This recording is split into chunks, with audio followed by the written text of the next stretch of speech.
Good morning, everyone. Melissa again, and thank you for, hanging out with me on my channel today. I'd like to say thank you to all my old subscribers for hanging out during my 3 to 4 week hiatus before I started posting again. And to all my new subbies, welcome, welcome.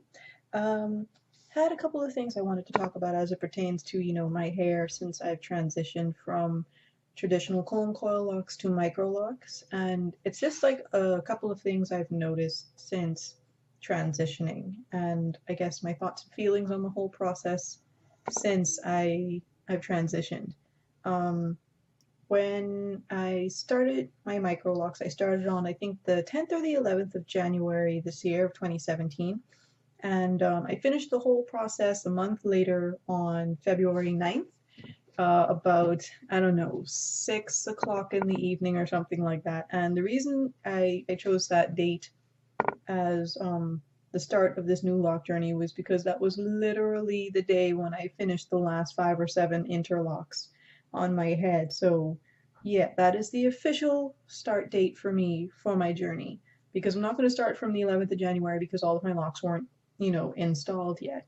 I was still in the process of combing out all the old locks and then putting in the new locks. So yeah, February 9th, 2017 is my start date for my new lock journey.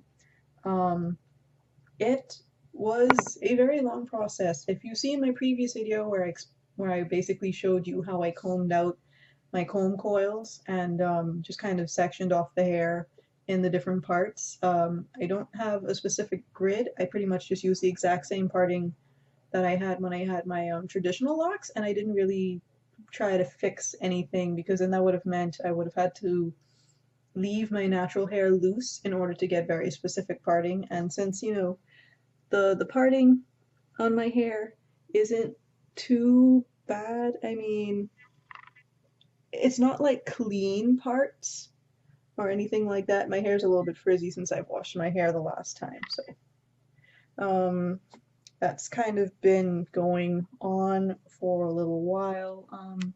These are what everyone look like up close and personal. Um, and then the side.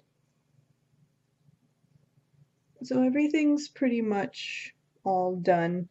Um, I'll probably be posting another post after this to kind of show you the tool I use to fix like different holes in my locks. Like as I was interlocking it, sometimes it would tangle as I was bringing my finger down through the main portion of the hair to interlock it, and that caused little loops in my hair, which over time would create holes. So I fixed those, and I'll probably be posting that video after this one to show you how I fixed that problem. And the same tool I use to fix the holes in my locks is the exact same thing I use to interlock, which is a tapestry needle. That'll probably be a video for another date, after another couple of weeks when I am ready to interlock again. So keep an eye out for that. Um, so basically what ended up happening was I have two different sizes for my locks. I have, let's see, I have the itty bitties up in the front, and then I have slightly larger ones in the back. And that's because, the hair on the back of your head tends to be pulled on a lot more, it gets tugged on and all of that stuff. So I decided I was going to do something, a little bit more sensible. So I do still have a head full. I haven't counted them all yet. But basically what happened is I did the smaller ones around the perimeter of the front and the back and the sides. And the ones more towards the center portion of my head are a little bit smaller. They're not all exactly the same size, which is fine for me, but they're basically what I initially wanted. Probably if I had gone to a professional to get micro locks put in, or if I had combed everything out and then started from scratch again, I probably would have everything a lot more of a consistent size, but I was impatient and I wanted what I wanted now. But I'm not really too caught up on the parting because I don't really think about it too hard. If I think about it too hard, I think I'll probably, want the nice, neat parting that I see with people with sister locks. But I'm not going to think about it because what's done is done, and it's been about a week or so. It's almost been a week since I've installed these, and I'm liking how everything is going so far, and everything seems to be going really great. Now, aside from that, there are a couple of things I have noticed since I started this process. One second.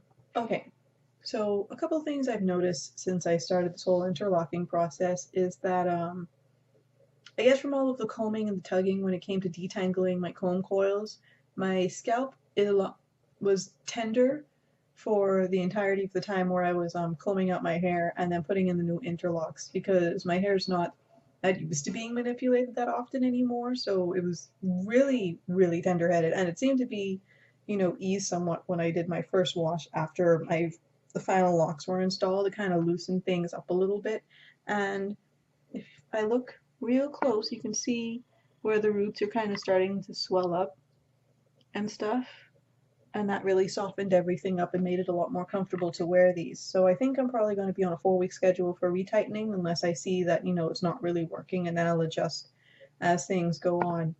I noticed that my scalp itches a lot more, and I attribute that not to my seborrheic dermatitis, but to the fact that I was doing so much to my scalp and it's a little bit irritated still.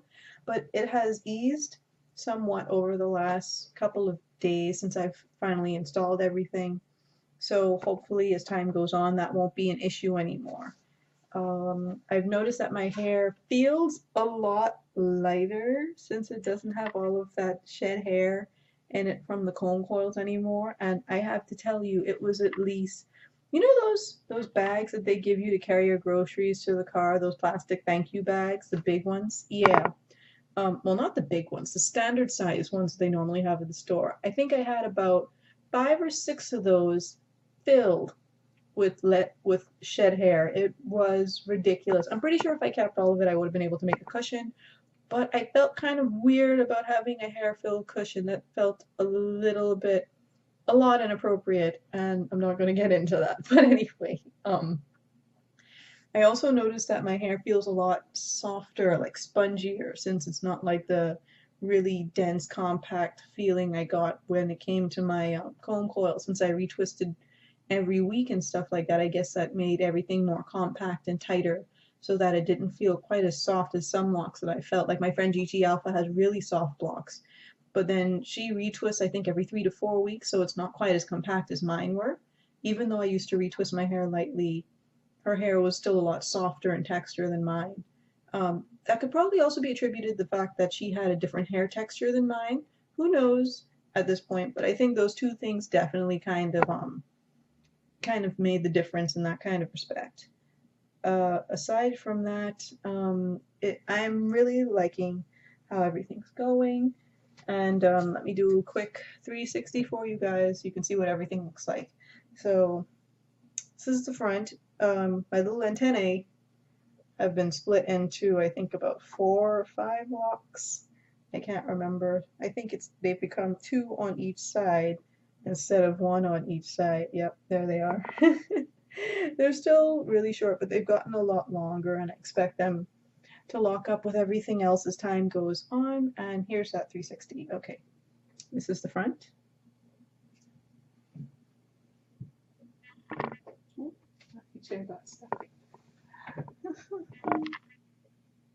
All right, and that's what we're looking like right now. My hair is still fairly long from when I had my comb coils installed.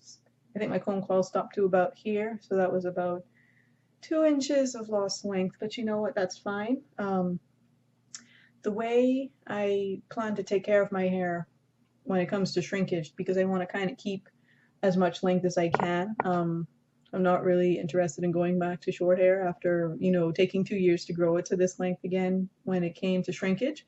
So I'm kind of doing what I've seen other sister lock wearers do, which is braiding and banding their hair whenever they wash it and letting it dry in the braided bands, or doing like 2 big flat twist braids down the back of my head to kind of keep things stretched. And so far that's been working because I've been washing my hair. I did 5 washes total, 4 of them while I was doing the initial install, and then 1 after I was done doing all of them and then retwisting the back 5 rows, I think, because they were done first and they hadn't been retwisted in almost a month. So yeah, so that kind of, when I washed my hair, I noticed that the interlocks that were freshly done after the wash got a lot softer and they got a lot more malleable and stuff like that. So they're really flexible and soft, and I'm really looking forward to when I actually, you know, give my scalp a break from all the styling and the pulling and the tugging to actually start doing styles again. So I'll probably do a couple videos of that and keep an eye out for those. And I think that's everything I wanted to say for this video. Sorry it's been a while since my last update, but hopefully, I'll be more consistent from here on. Not entirely sure when these tutorials I was planning are going to go up, but keep an eye out for those, and I'll see you guys in the next video.